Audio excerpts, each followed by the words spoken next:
Hola a todos, bienvenidos a este espacio dedicado para el colectivo astrológico, investigación.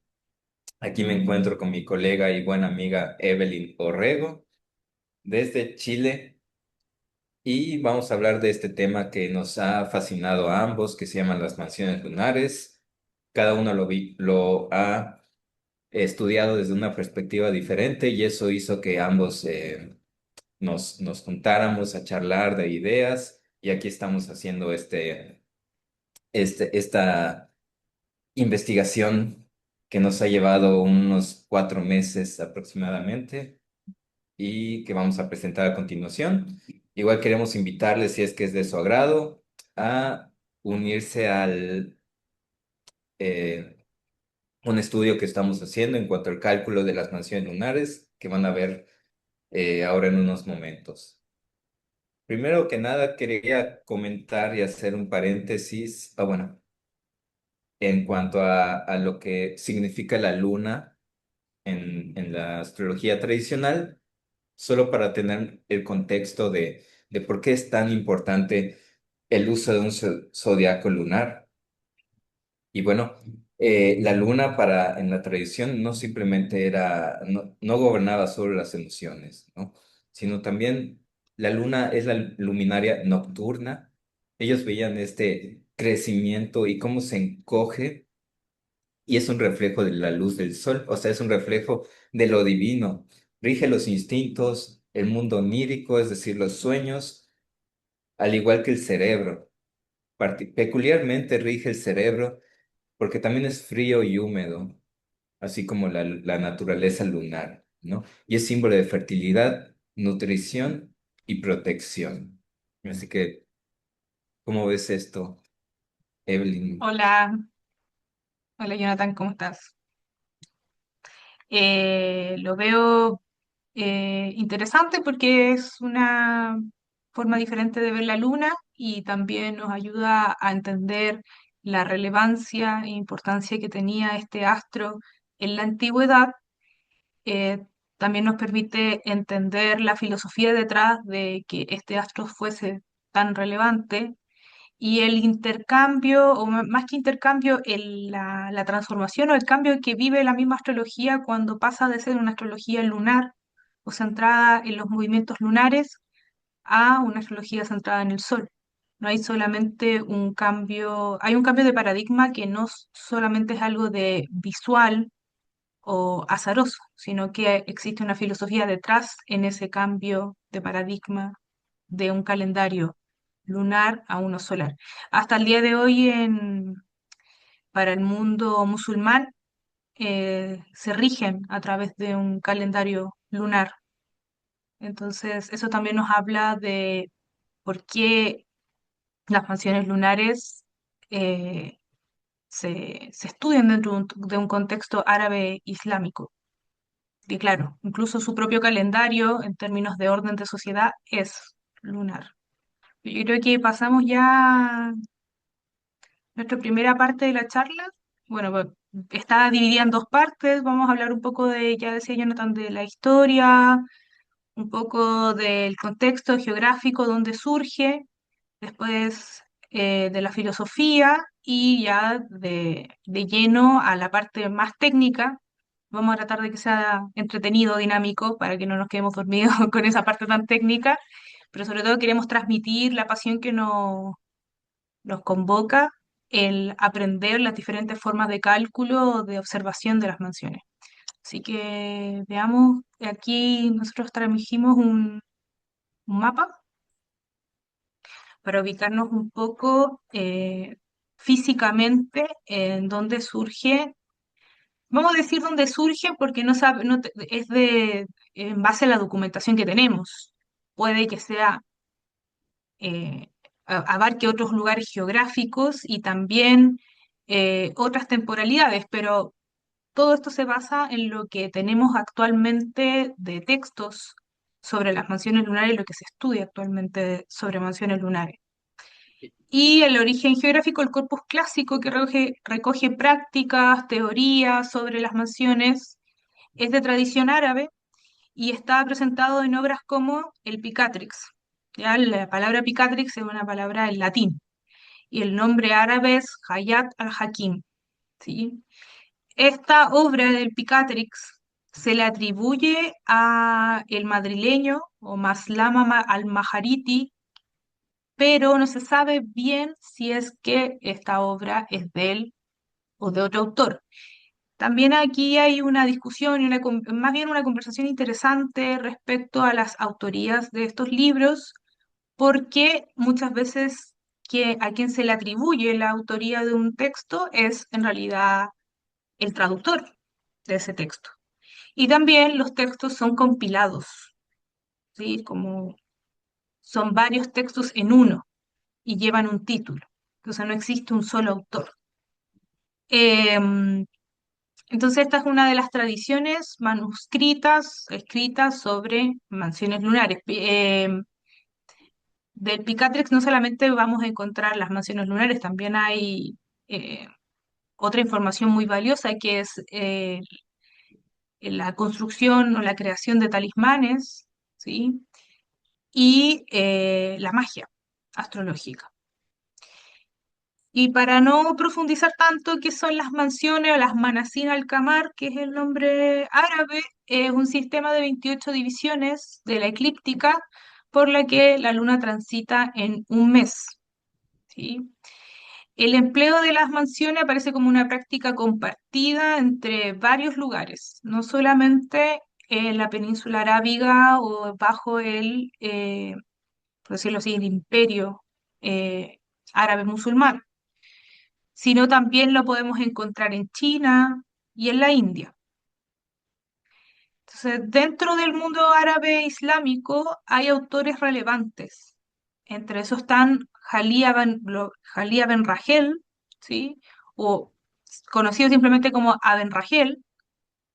Es conocido este autor porque elabora una lista de prácticas de las mansiones y sus usos. Es lo que más vamos a encontrar en textos árabes es lo electivo, lo conocido como astrología electiva.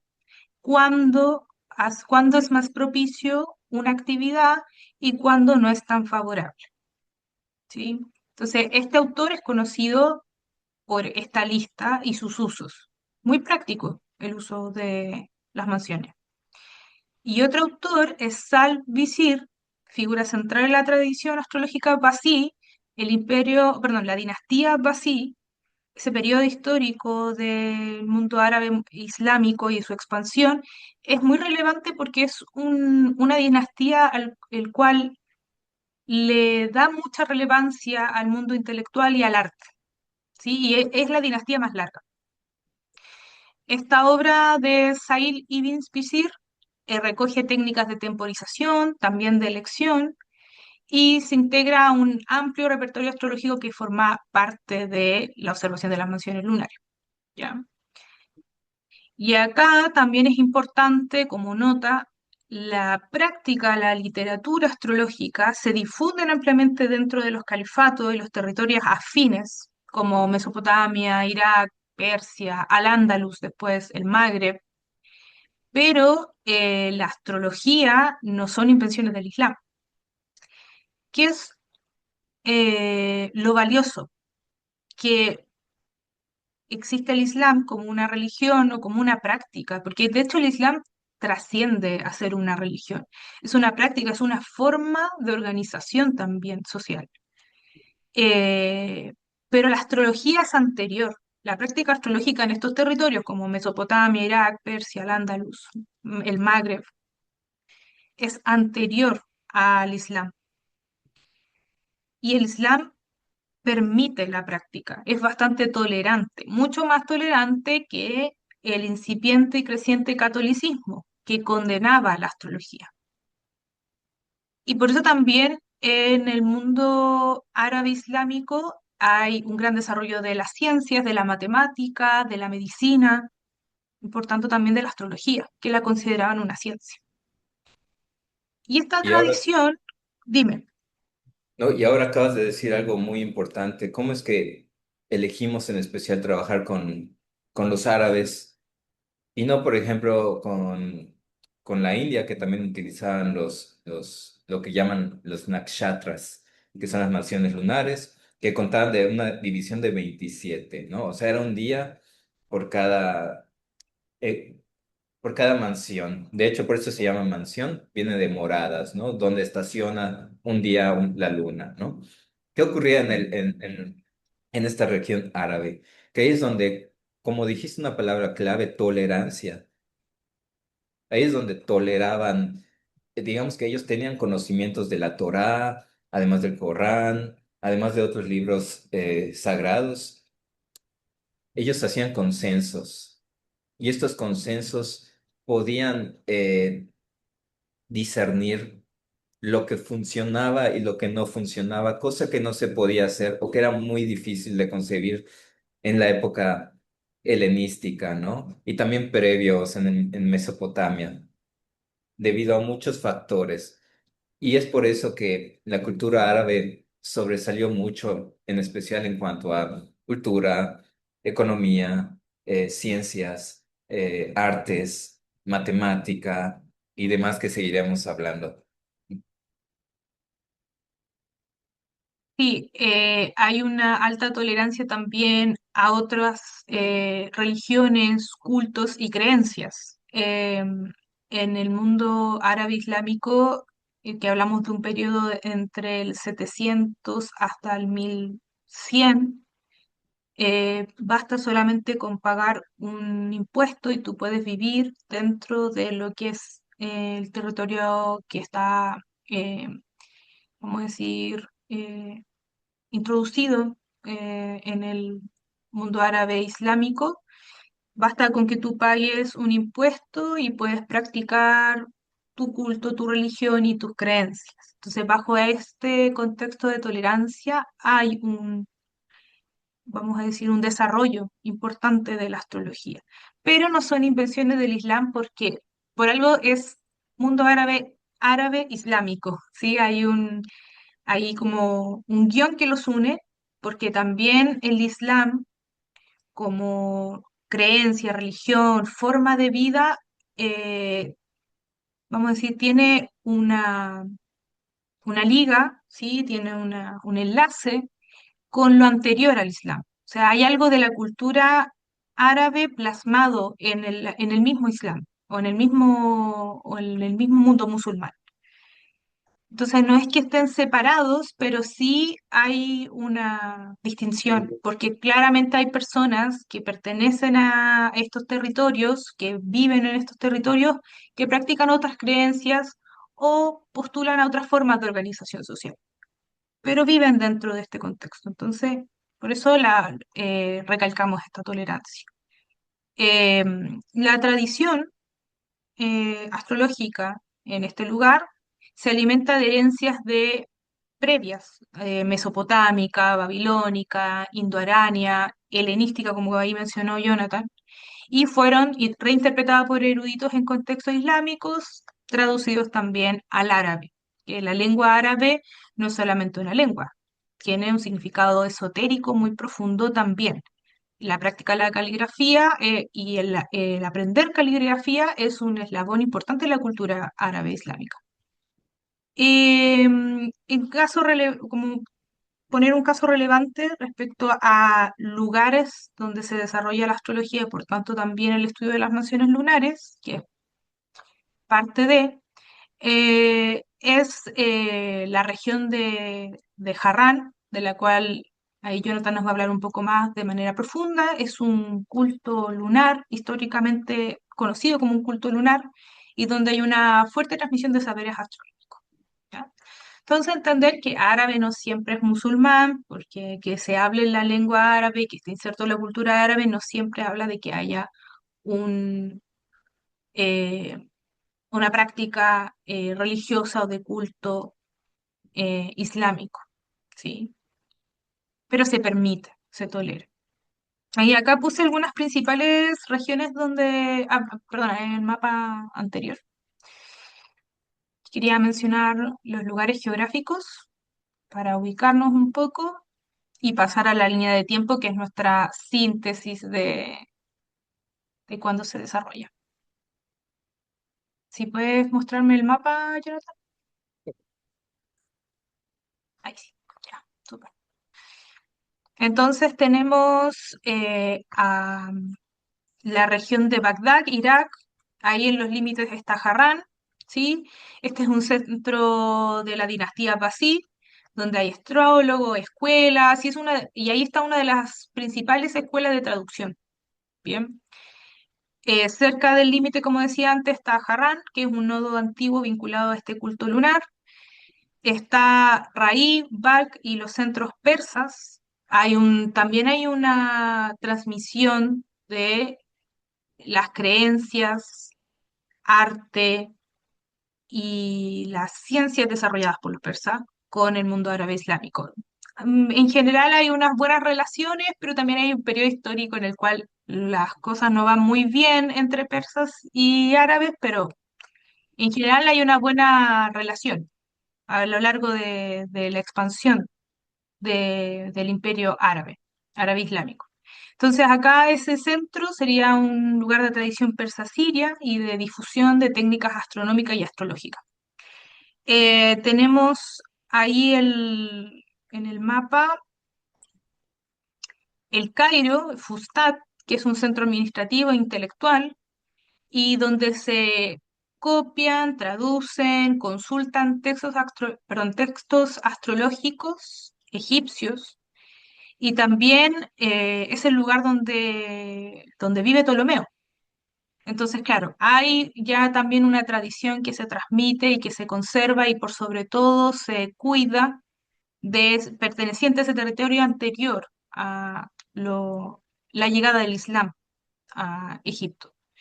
Y por último, aquí en esta zona de más arriba, que sería lo que es actualmente España, Córdoba y Al-Ándalus, ¿sí? Donde también hay una recepción del estudio de la astrología, hay prácticas también, y este es el puente para lo que es la astrología en Occidente. Bien. No quiero decir que antes de la llegada de los árabes a la península no hubiera una observación y una práctica astrológica, pero vamos a decir que acá ya había una documentación y una historia y un bagaje no menor. Entonces, es de gran influencia y de también gran importancia la llegada de los árabes para lo que va a ser después la astrología conocida como astrología medieval europea, ¿sí? Es de esta herencia. Y ahora con la línea de tiempo, más adelante, lo dividimos en 6 periodos, uno previo como decía Tal Islam, que es la tradición mesopotámica, entre el 2000 y 500 antes de Cristo. Después viene la época Abbasí, esto es entre el siglo 8, 9, aprox. Bajo este califato se traduce gran parte del corpus astrológico griego, persa e indio. Después viene el siglo, perdón, antes de eso el siglo 6 y 7, que es el contexto preislámico y los sabios de Harran. Después viene la época Abbasí, perdón, para no confundir. Y después viene la expansión occidental, la llegada de los árabes al Andalus, ¿sí? El asentamiento árabe islámico ahí en lo que es actualmente España. Y por tanto, esta herencia se sigue expandiendo y se considera parte también de un corpus astrológico de lo que va a ser la astrología eh, y después la astronomía, ¿por qué no decirlo? Europea. Y acá puse acá como un siglo del 15 en adelante una pervivencia simbólica. La verdad es que lo que nosotros notamos con Jonathan es que hay una pérdida y hay algunos problemas en la integración e incorporación de la cuenta de mansiones lunares. Revela un desafío y una problemática. Se mantiene esto simbólico, pero hay algunos problemas ahí que no se permitieron resolver a lo mejor astrólogos antes, hasta hace muy poco. Eso respecto a la línea de tiempo. Entonces, por último, antes de pasar a lo siguiente, para que no nos vayamos a enredar, viene primero esta tradición mesopotámica, viene este contexto preislámico, después viene la época Basí, que es la época dorada, y del mundo árabe islámico, la expansión hacia el Andalus, la expansión desde Al-Ándalus al resto de Europa y por último lo que es esta pervivencia simbólica con algunas dificultades, pero bueno, acá estamos hablando de mansiones lunares después de 1000 años o más. Eso. Muy interesante. Y para tener también un contexto más, pues de dónde viene esta tradición, digamos que inicialmente, pues vamos a hablar de los sabeos, ¿no?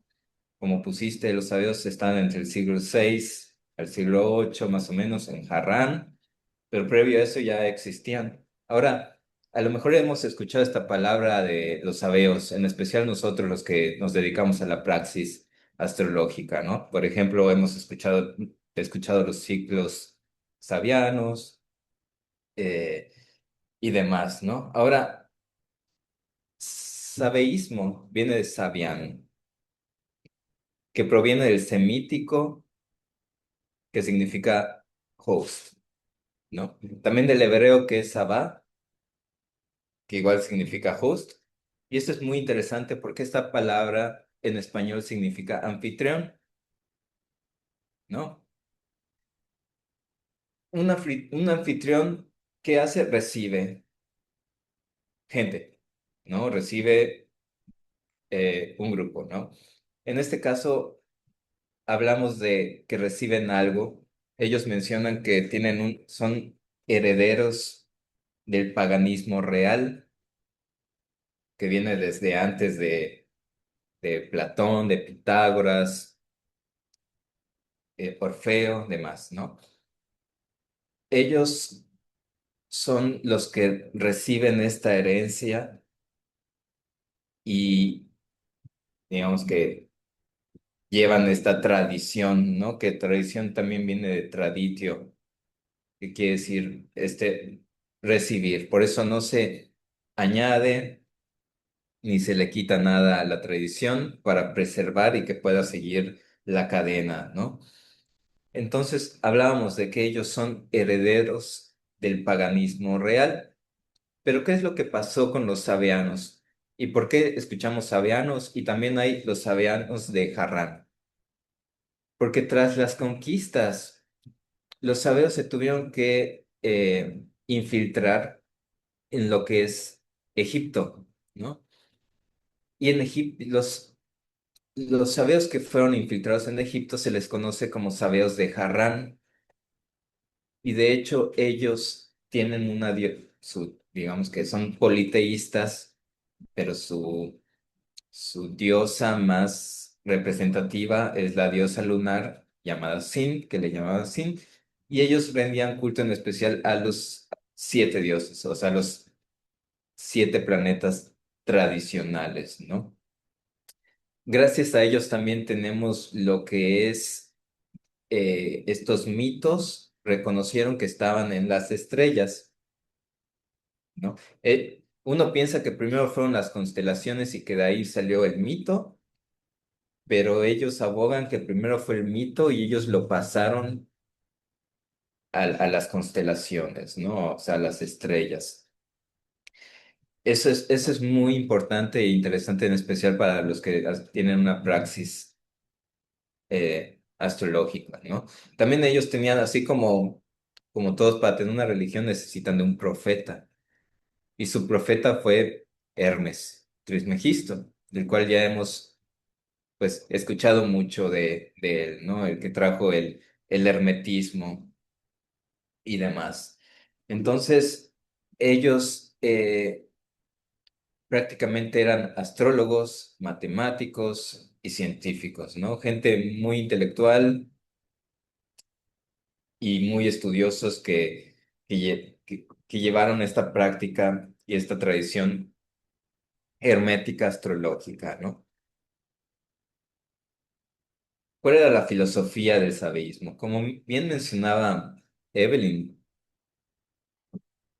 lo que tenían digamos que en esa época es que había este concepto de tolerancia. Entonces podían tener acceso a diferentes tipos de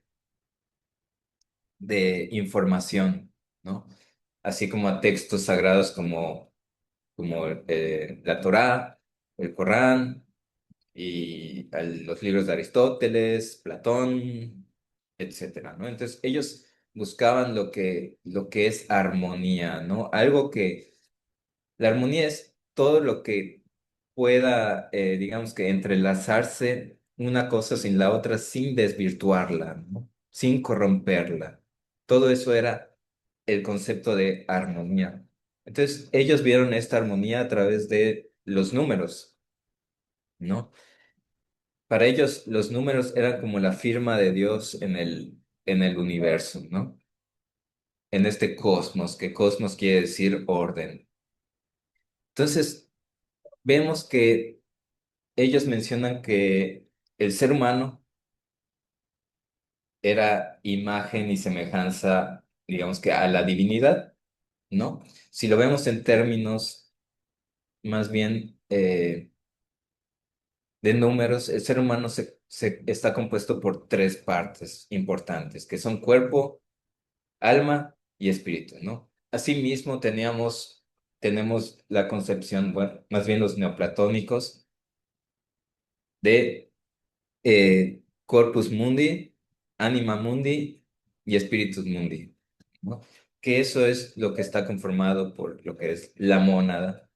Para ellos la mónada o el gran Dios o el uno era un ente gigante del cual están compuestos absolutamente todos los seres vivientes, ¿no? Eso también lo podemos encontrar en el Timeo de Platón, un libro muy importante para el estudioso de, de la astrología.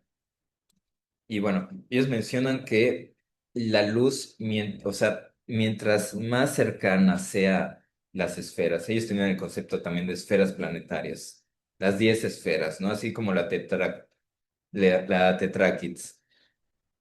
Eran, mientras más cercano estén a la mónada, más perfecto es en su naturaleza, ¿no? Entonces, si tenemos a la mónada como el número, digamos que 10, que es o bueno, el número uno más bien, que es, digamos que la luz primordial. De ahí luego tenemos el mundo empíreo, donde no están las estrellas, donde no hay tiempo, no están sujetos bajo esa esfera.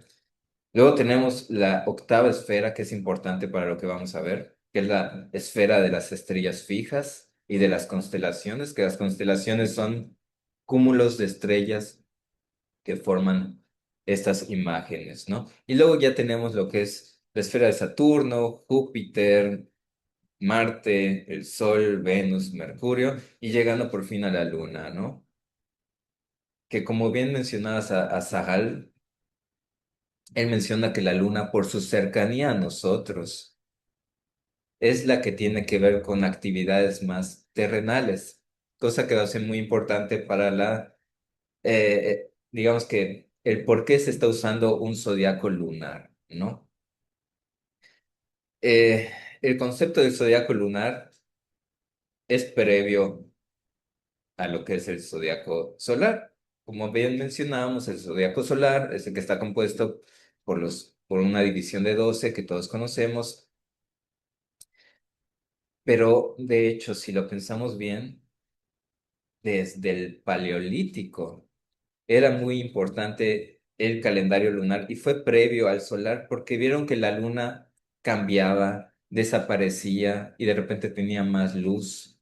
No se explicaban esto y era más fácil para medir el tiempo conforme a las lunas. Lo hemos visto hasta en películas de esa época, que de repente todo era como hace 8 lunas, hace 15 lunas, ¿no? Entonces, esto era importante también para la caza, la pesca, la recolección de plantas y frutos y demás. De hecho, hay tablillas y huesos marcados con las fases lunares, ¿no? Entonces era mucho más, visiblemente era más fácil medir el tiempo con la luna que por el sol, ¿no? Gracias a estos cambios. Entonces ya sabían que bajo observación, que cada 28 días la luna cambiaba de forma, ¿no? Entonces, bajo esta premisa, ya podemos ver la importancia de la luna y del zodiaco lunar, en especial para cuestiones más terrenales, ¿no? Y el sol para cuestiones más abstractas. Entonces, hay un pequeño paréntesis para entender el por qué es importante esta herencia de los sabeos y también el por qué las mansiones lunares difieren en significados con el zodiaco solar. Aquí estamos hablando un poquito de lo que es las mansiones lunares. Y bueno, una mansión lunar es el recorrido de la luna en su progreso diario contra el fondo de las estrellas fijas. El fondo de las estrellas fijas es, como mencionaba, esta octava esfera que está mucho más alejada de nosotros. La luna, por su proximidad, es la que recibe, como si fuera un embudo, recibe esta, o sea, recibe la influencia y la luna es la que lo va modificando, ¿no? De hecho, le decían la cambiaformas a la luna, ¿no? Concepto, pues, muy importante para entender las mansiones y también lo podemos ver como a veces crece, ¿no? Como mengúa. Al mismo tiempo, eh, pues tenemos esta división de 28 sectores, ¿no? Como decíamos, en la India usan 27, pero ellos se basaban más en un concepto más astronómico, porque la Luna en realidad tarda su recorrido 27,3 horas para recorrer todo lo que es el zodiaco, ¿no? ¿Qué es lo que sucede con los árabes? Los árabes se basaban más bien también en lo simbólico y en el número. Para ellos el número era muy importante. Todo tenía que tener su, digamos, como bien mencionabas en el lenguaje, ¿no? No solo servía de forma exotérica como de comunicación, sino también tenía este valor esotérico, ¿no? Profundo, que también tenía enseñanzas encriptadas dentro del lenguaje, ¿no? Todo tenía que tener esta armonía, ¿no? Ellos usaban un lenguaje de 28 caracteres, tenemos 28 mansiones lunares, asimismo como en el número tenemos que es 7 veces 4, ¿no? Y el número 4 representa la estabilidad, ¿no? La materia. Y el número 7 es muy importante también, ya que es el, el 4 y el 3, ¿no? La estabilidad y el 3 que representa la armonía y lo divino, ¿no? Estabilidad es armonía, ¿no? O sea, una armonía bastante sólida, digamos. Por eso también el 7 veces 4, ¿no? Que da 28. Asimismo, si nosotros sumamos del 1 al 7, nos da 28. Si sumamos el 1 más 2 más 3 más 4 más 5 más 6 más 7, esa suma da 28. Por eso ellos tienen una mansión más que los indios. También los chinos usan 28 mansiones. No sé si quieres agregar algo a esto de las mansiones lunares. Y número 28, lo de las letras del alfabeto. Sí, o sea, en cuanto a lo que es la mansión lunar, estamos hablando de que es un calendario, es un zodiaco, un calendario que sirve más bien para cuestiones más terrenales, ¿no? Así como en tu estudio de la natividad, que podemos ver Claro, también hay una situaciones. descripción de situaciones, como dices tú, de situaciones terrenales, del comercio, de la vida íntima, de las relaciones, de las guerras, de los conflictos en realidad, ¿sí? Ya sean armados o no, de los conflictos, de la relación con reyes o, bueno, más bien con gobernante, con las personas que están a cargo de la ley, así, como es bien de un retrato de sociedad, lo que comentábamos al principio, como eh, está plasmada la manera en que se ordena y se entiende la vida en sociedad. Entonces, no deja de tener un carácter social y político también las mansiones lunares en cuáles son los asuntos relevantes, a qué cosas ponerle atención o no. A mí me llamaba mucho la atención en la descripción de las mansiones que le daban mucho énfasis a las relaciones, a las alianzas, por ejemplo, o lo que comentábamos, a los conflictos. Claro, porque es parte de este contexto y de cómo se ordena esa sociedad. O mansiones que tienen que ver con estudios también. Quizás si tradujéramos eso a cómo se organizan las sociedades hoy, tendríamos que vivir una actualización, porque no son temas a lo mejor tan relevantes como lo eran en el pasado. Eh, entonces sí, hay algo que, por eso para nosotros también era importante hablar de este contexto o de la filosofía detrás contenida, que nos ayuda a entender mucho mejor el texto cuando lo leemos. El libro por excelencia o el más conocido de Picatrix. Y uno lo va a leer y va a decir, bueno, ¿por qué le dan tanta importancia a esto? Claro, aquí está. O ¿por qué son 28 no 27? Y hay un lenguaje simbólico contenido en el número 28 que es lo que estamos un poco conversando. El 4 es un número de estabilidad en el mundo árabe. Estas figuras que nosotros estamos viendo pertenecen más a la época del Imperio Turco Otomano, es más actual, porque tradicionalmente no se retrataban figuras humanas ni animales en el arte árabe islámico. Era caligrafía y geometría. Y con mucha suerte podíamos encontrarnos con figuras de flores o plantas.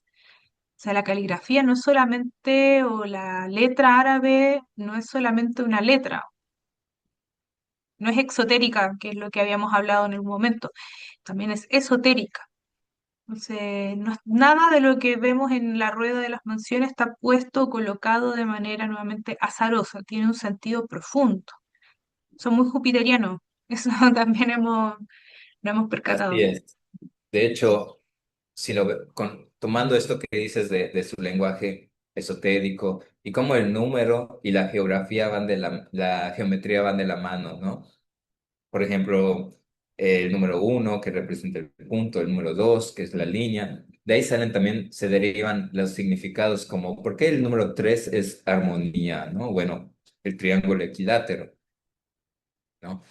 Y ¿por qué el cuatro es estabilidad, ¿no? Bueno, el cuadrado, ¿no? Así como esta explicación también estaban en armonía con las estrellas que están dentro de cada mansión. No estaban desvirtuados, no eran diferentes significados y quisieron como que achocarlos todos, ¿no? Sino más bien notaron esta armonía, estos sincretismos que hay entre una cosa y la otra, como todo tiene una divergencia digamos que, y en el mismo océano, ¿no? En donde todo tiene una razón de ser y nada está como que en disonancia, por así decirlo. Entonces vamos a hablar un poquito más ya de las cuestiones más prácticas. Aquí Evelyn y yo usamos diferentes tipos de práctica en cuanto a las mansiones y ambas muy interesantes, ¿no? Yo por mi lado puedo hablarles un poco de mi uso particular, que es conforme elecciones, al mismo tiempo que los talismanes, que los talismanes van de la mano de la elección. Y como mencionaba en la filosofía, un talismán necesita de lo mismo que el hombre, ¿no? Que es cuerpo, espíritu, alma. Digamos que el alma del talismán va a ser la elección que se utiliza en el momento utilizado y el cuerpo es pues la piedra donde estalla y demás, ¿no? El espíritu, cada mansión también cuenta con un espíritu propio, un jinn, como le llamaban ellos. El jinn lo podemos recordar como en la película de Aladdin, ¿no? El genie, que de alguna forma también tiene está ambientada en la cultura árabe, ¿no? Para pensar un poquito. Un genio no es tal cual como nos lo presenta la animación, sino más bien es una inteligencia, ¿no?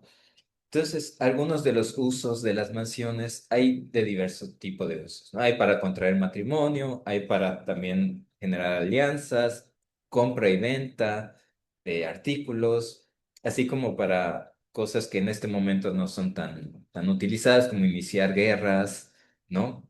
O también hay otras más muy interesantes y peculiares como para plagas, ¿no? Para exterminar plagas o ahuyentar plagas.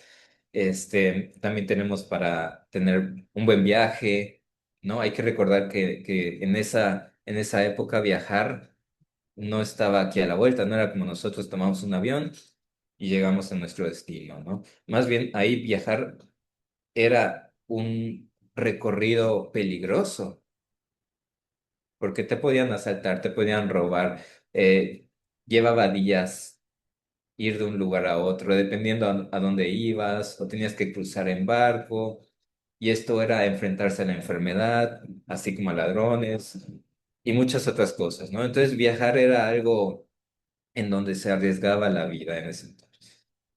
Para que podamos entender el grado de entusiasmo que tenían por el conocimiento, ¿no?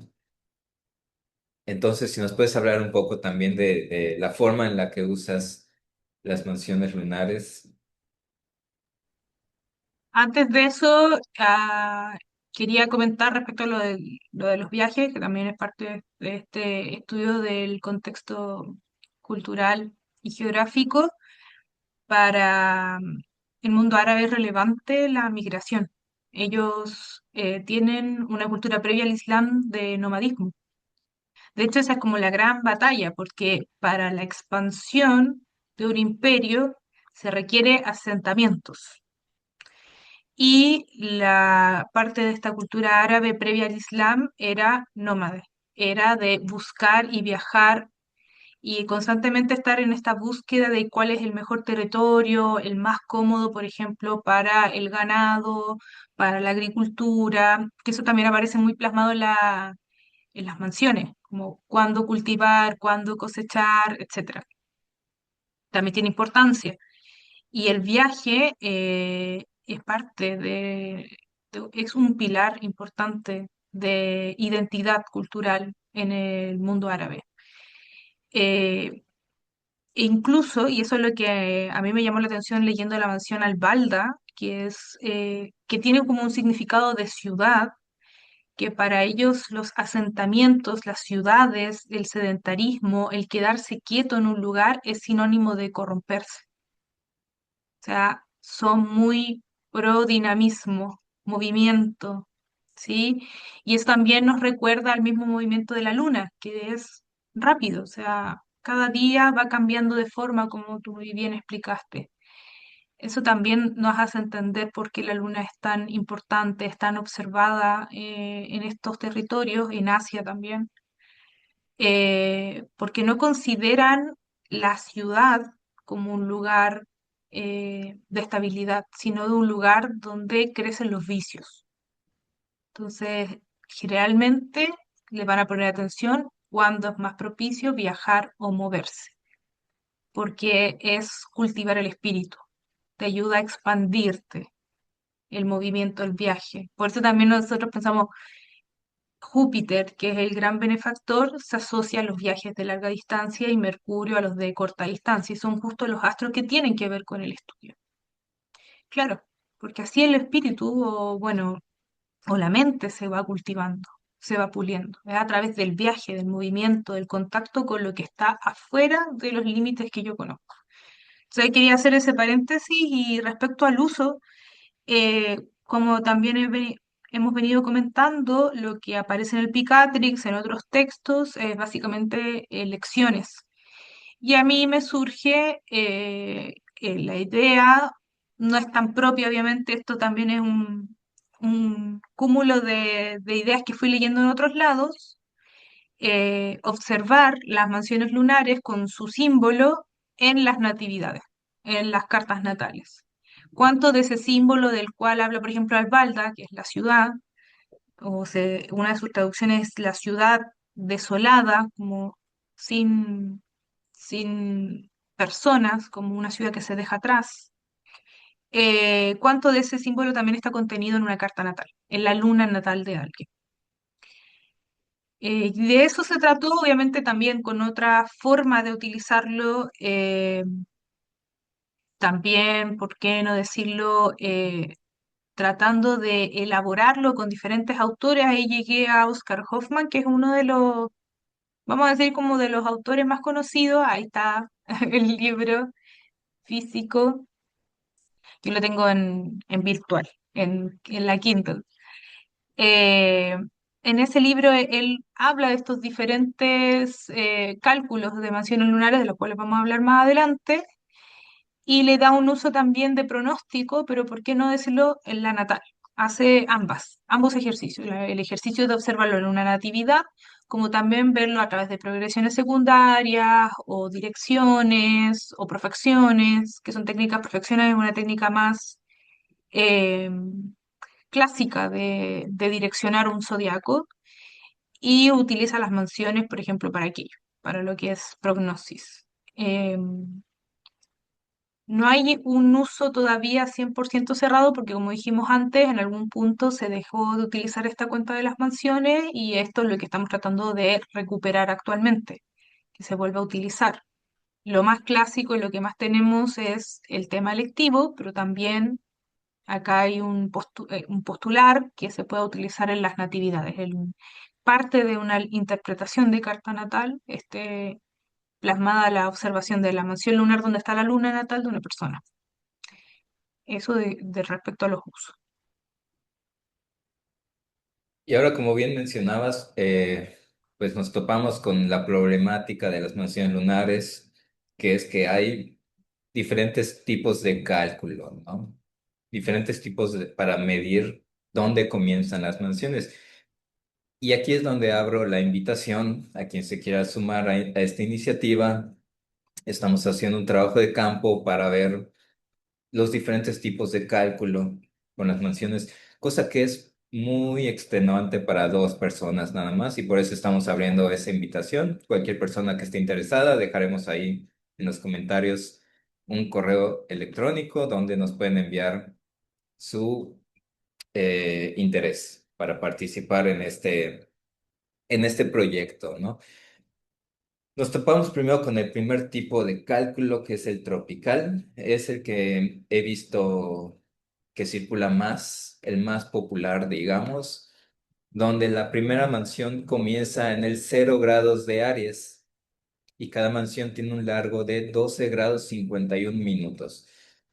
Esto nos da a 7 mansiones por cuadrante. Eso quiere decir que las primeras mansiones van del 0 grados de Aries al 0 grado de Cáncer. La segunda 7, de la 7 a la 14 van de 0 grados de Cáncer, 0 grados de Libra, y luego de la 14 a la 21 van del 0 grados de Libra al 0 grados de Capricornio, y las últimas 7 van del 0 grado de Capricornio a 0 grados de Aries. Y ahí también tenemos simbólicamente esta armonía, ¿no? Pero nos topamos con que hay no solo esta manera de cálculo, sino que hay en especial otras dos, en las cuales estamos trabajando, estamos viendo cuál es la que tiene mayor fiabilidad, en dónde qué cosas funcionan, qué cosas no, porque de eso se trata una astrología, eh, digamos, más racional, ¿no? De usar la prueba y el error y también de no caer en esto que a lo mejor está un poco de moda, que en citar a grandes sabios. Tal persona dijo esto, ¿no? Siempre hay que dudar de la procedencia sin importar eh, quién sea el que lo diga, ¿no? Siempre hay que tener la duda en la mente. Entonces, por eso es que hemos estado investigando este tema y ahorita, Evelyn, pues nos puedes contar de este tipo de cálculo constelacional. El cálculo constelacional, yo lo encontré en el libro de Oscar Hoffman, es una tercera propuesta a lo que ya también ya se conoce, que es este cálculo tropical, en el cual la primera mansión parte en el cero de Aries y el otro es el sideral, el cual voy a explicar también. Vamos a decir que son los más populares porque la sideral pertenece a la escuela de la Jyotisha, a la práctica astrológica de la India, y el otro, vamos a decir, tiene más relación con la práctica occidental tropical porque parte desde el cero de Aries tropical, o sea, desde el equinoccio. Y el cálculo constelacional es una propuesta en la cual incluye la observación de las constelaciones. eh, Se localiza la constelación, la primera constelación zodiacal que sería Aries, y la estrella, la primera estrella de esa constelación sería el cuerno del, del carnero. Dentro de ese cuerno está la estrella como la más brillante, Mesargim, que actualmente si ubicamos las constelaciones o las estrellas fijas en la línea tropical, eso se encuentra en el grado 3 de Tauro, 3 y fracción, ¿ya? Ahí está el otro desafío respecto al cálculo constelacional. Este se va actualizando porque las estrellas fijas no son tan fijas. La verdad es que cada 75 o 90 años se van moviendo gradualmente de posición en relación al círculo de la eclíptica. Entonces, acá en vez de partir en el cero de Aries, la primera mansión partiría en el grado 3 de Tauro y de ahí en adelante. Entonces, Alchereten, que es la primera, sería desde el 3 de Tauro y ahí vamos avanzando cada 12 grados y fracción hasta llegar a la última. Hay otro cálculo, ¿cierto, Jonathan? Que es como parecido al constelacional, que no es tan popular.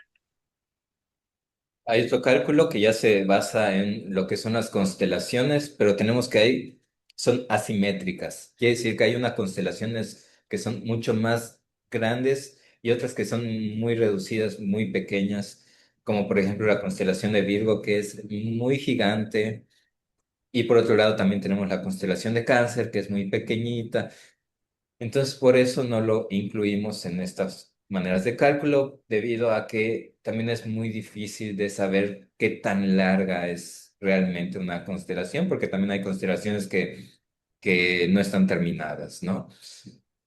Entonces, decidimos no incluir ese tipo de cálculo, sino más bien en ir con los cálculos que tienen esta simetría. La simetría, sí. Y la sideral, por último, parte, bueno, el cálculo sideral es el que utiliza, como dije antes, en la astrología védica, en la Jyotisha, viene de la India, ahora actualmente se practica en muchos lugares del mundo, ¿sí? Y ellos comienzan el zodiaco a 180 grados de la estrella Spica. Spica es parte de la constelación de Virgo, ¿sí? Entonces, a 180 grados de esa estrella comienza el zodiaco. Acá está, como pueden ver, ahí sí, con el puntero lo marcamos, acá arriba está Aries. Entonces, eso sería 180 grados de la estrella Espica y por tanto ahí en Aries comenzaría la primera mansión o en realidad el primer nakshatra es el nombre, que sería Ashwini. Actualmente Spica se encuentra en el grado 24 de Libra, por tanto el zodiaco sideral comenzaría en el 24 de Aries y la primera mansión empezaría ahí, en el 24 de Aries también. Ashwini estaría desde el 24 de Aries, y acá como son 27 nakshatras, 13 grados cada mansión.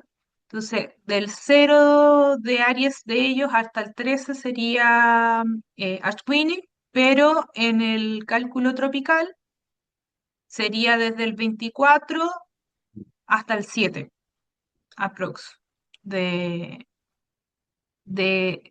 Tauro. Ahí está. Me costó, que es matemática. Es desde el 24 de Aries hasta el 7 de Tauro. Eso sería la primera mansión o el primer nakshatra, ¿sí? Y vamos a un ejemplo. Trajimos un ejemplo cada uno plasmar lo que ha sido nuestro trabajo de manera individual y también lo que queremos empezar a hacer de aquí en adelante, que ya venía contando e invitándoles, Jonathan, a esto, a participar. Tenemos ganas también de hacer una clase, si es que les interesa profundizar sobre cada uno de los tópicos, porque para cada uno de los tópicos da para una clase. Así, es harta información. Si les interesa, también nos van escribiendo y contando. Tenemos ahí material de sobra para compartir y para preparar algo. Entonces tenemos esto que es el primer ejemplo. Puse acá a Gabriel Boric, que es el presidente de Chile, el actual presidente de Chile. Él nace el 11 de febrero del 86 a las 1:07 de la tarde y tiene la luna en el grado 25 de Piscis. Para lo que es el cálculo constelacional, eso es la mansión número 27, que es Alfar Galagua. Y Alfar Galagua es una mansión que, vamos a decir, tiene un principio saturnino-jupiteriano. Ahora, van a encontrar en la lista de, perdón, del Picatrix, que se le asigna por la estrella fija a la cual está ligada la mansión, a la constelación y a la estrella fija a la que está ligada, un astro. A veces, generalmente son dos astros, ¿no? La fuerza o la energía de esta mansión es una mezcla Luna-Marte, Saturno-Marte, ¿sí? Yo igual en la descripción, esto se traslada a lo que es la natividad y en ese traslado yo le agrego o más bien modifico un poco los principios, ¿sí? Por lo menos en mi trabajo, que es lo que está en mi canal de YouTube. Acá al principio yo entonces lo describo como Saturnino jupiteriano porque presenta una paradoja. La paradoja es cómo ser bueno para los ingresos, las ganancias y a la vez representar pérdidas. O sea, cómo esta mansión se considera un talismán maléfico si a la vez es bueno para ganancia y para ingreso. ¿Cómo puede ser una mansión benéfica y maléfica al mismo tiempo? Y claro, representa esta paradoja porque por un lado genera ganancias, pero también nos permite ver lo que implica esa ganancia. La ganancia para uno implica la pérdida para otro, ¿sí? Que recibamos un pago, viene, significa que alguien más tiene que darnos esos pagos. Entonces nos encontramos con una disyuntiva y nos hacemos conscientes de que eso, nuestras ganancias son pérdidas de otra persona. Y se puede hacer un análisis mucho más profundo, que la buena fortuna o la suerte, en apariencia, en realidad esconde una tristeza, una miseria, una desgracia o quizá una sensación de vacío. Entonces nos ciegan las pasiones o los deseos por obtener a toda costa algo, incluso traicionando nuestro verdadero ser. Hay algo de esto también en la vida política, porque la luna representa en la astromundana la relación con el pueblo. Hay un poco también de esto plasmado y se puede ver biográficamente en la vida de Gabriel Boric. Él viene de un espacio más bien disidente, por decirlo de alguna manera, o contrario a las normas a las imposiciones de normas del Estado, porque perteneció a un movimiento estudiantil y fue parte de un periodo de protestas estudiantiles. Él era universitario, era dirigente estudiantil y después se transforma en presidente. O sea, él representa como la oposición, una oposición que tiene grandes ideales y finalmente termina siendo presidente. Y tiene que lidiar con esto mismo, cómo esos ideales que lo hicieron conocido socialmente, tiene que de alguna otra manera mesurarlos o tiene que no expresarlos abiertamente, o sea, comportarse, porque finalmente es el presidente de Chile y se espera ciertas cosas como bajo ese rol. Entonces, siento que esa disyuntiva de Alfargalagua se presenta muy bien en su carrera política. Y muy rápido, viéndolo desde las mansiones de la India y también desde el cálculo tropical, para el cálculo tropical él tendría la luna en Albatanjut, si no me equivoco. Sí, sería como la última mansión, que es la panza del pez, que es el principio de disolución, liberación. Eh, Podría ser también una lectura posible, ¿sí? Es la última mansión, hay algo como de liberar, disolverse, de encontrar una libertad o una, vamos a decir, de que se disuelvan las cadenas. Y para la India sería, su luna estaría en Purva Bradapada, que en realidad es una energía más de fuego, más intensa, asociada a la figura del león, ¿bien? De revelación y desintegración. Sí está mucho, si vemos como a través de los tres, hay algo en común, hay cosas muy diferentes, pero también hay algo en común que tiene que ver con esta revelación, con algo que se libera y se expresa, ¿sí? Pero por supuesto las tres son diferentes, hablan diferentes temas. Entonces ahí viene lo que estaba comentando Jonathan. Hay una problemática de ser preciso en cuál de los tres cálculos nos responde mejor. Bien, entonces lo dejo yo por lo menos ahí abierto a que lean las tres formas de mirar la mansión de la luna de Gabriel Boric o de cualquier otro personaje. O de sus propias cartas, ¿no? Ahora vine yo con un ejemplo más práctico, digamos que del día a día, uno actual. Espero que el video ya haya salido para esta fecha, a lo mejor. Hoy es 27 de noviembre, puede ser que estemos en buen tiempo. Esta elección fue, eh, es particularmente eh, hecha para un talismán, porque para esto tiene que ser la hora de la luna, ¿no? La luna tiene que estar angular para que sea en una mansión y bueno, también se hace ciertos glifos que tienen que ver con dicha mansión, que están de hecho en el Picatrix, que ya lo hemos mencionado anteriormente, el Grimorio para talismanes. Un Grimorio pues es un libro de magia, un libro mágico. Entonces, esta mansión está calculada con el método constelacional, que es el de las estrellas fijas, el que también habla mucho este Oscar Hoffman, y menciona que las estrellas, bueno, conforme van moviéndose, que son aproximadamente 72, cada 72 años se mueve como un grado, que no son tan fijas, van teniendo una variante, entonces pueden ir cambiando y la mansión también va a ir cambiando sus significados de acuerdo a este cálculo, ¿no? Constelacional. En este cálculo, la luna quedaría en la mansión número 6 que se llama Al-Jannah, ¿no? Que es una mansión que es de naturaleza Mercurio y Venus, debido a las estrellas que se encuentran acá, que es Algena, que se encuentra en el pie de Pollux, ¿no? Que es uno de los gemelos de la constelación de Géminis. Así sea que en el zodiaco tropical lo tenemos a 19 grados de Cáncer, ¿no? En este curso que queremos dar o en estas clases que queremos impartir, vamos a hablar acerca de todo esto, la delineación que se necesita hacer para poder tener un cálculo de mansión lunar, porque es particular, porque si no parece una elección normal, ¿no? Entonces aquí vemos la luna, que el próximo planeta que aplica es a la conjunción con Júpiter. La Luna y Júpiter ambos son regentes, uno por domicilio y el otro por exaltación de Cáncer.